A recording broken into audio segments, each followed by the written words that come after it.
La question que je veux poser est la suivante. À qui ont-ils attribué le mérite de leur propre succès et de leur prospérité? À qui ou à quoi donnent-ils la prospérité? À eux-mêmes? À leur intelligence?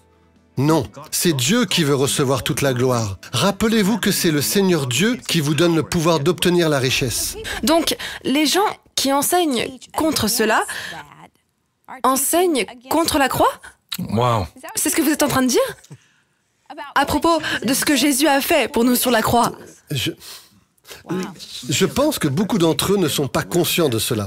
Je pense qu'ils croient se battre pour la sainteté des enseignements du Nouveau Testament, mais personnellement, je pense qu'il y a beaucoup d'hypocrisie. Parce que beaucoup de ceux qui sont contre la doctrine de la prospérité, je pense que nous comprenons tous, et nous sommes tous sur la même page. Nous sommes tous contre l'abus de cet enseignement. Les mauvais enseignements de la prospérité engendrent le matérialisme, la cupidité, l'avarice. Nous sommes tous contre cela. Mais ceux qui sont contre la prospérité dans son ensemble nient les Écritures. Parce que la raison pour laquelle je dis qu'il y a une certaine hypocrisie ici est que beaucoup d'entre eux prospèrent. Ils ont plus d'une voiture, ils vivent dans des maisons onéreuses, ils envoient leurs enfants dans les meilleures écoles et ils veulent que leurs enfants réussissent. Mais pendant ce temps, ils s'opposent à la prospérité. La question que je veux poser est la suivante. À qui ont-ils attribué le mérite de leur propre succès et de leur prospérité? À qui ou à quoi donnent-ils la prospérité? À eux-mêmes? À leur intelligence? Non, c'est Dieu qui veut recevoir toute la gloire. Rappelez-vous que c'est le Seigneur Dieu qui vous donne le pouvoir d'obtenir la richesse. Donc, si vous êtes contre les personnes prospères de Dieu, alors comment expliquez-vous votre propre prospérité? À qui donnez-vous la gloire de votre prospérité? Votre propre intellect? Vos propres prouesses? Votre perspicacité financière? Parce que vous devez rendre gloire à quelqu'un. Alors, Joseph, je veux juste faire une remarque. C'était assez direct ce que vous venez de dire. et je pense que... C'est une bonne façon singapourienne. Ouais. Eh ben, je dis simplement que la plupart du temps, je pense à Joseph Prince comme l'une des personnes les plus gentilles, toujours aussi gentil, les plus calmes, attentionné. les plus humbles. Mais vous êtes vraiment...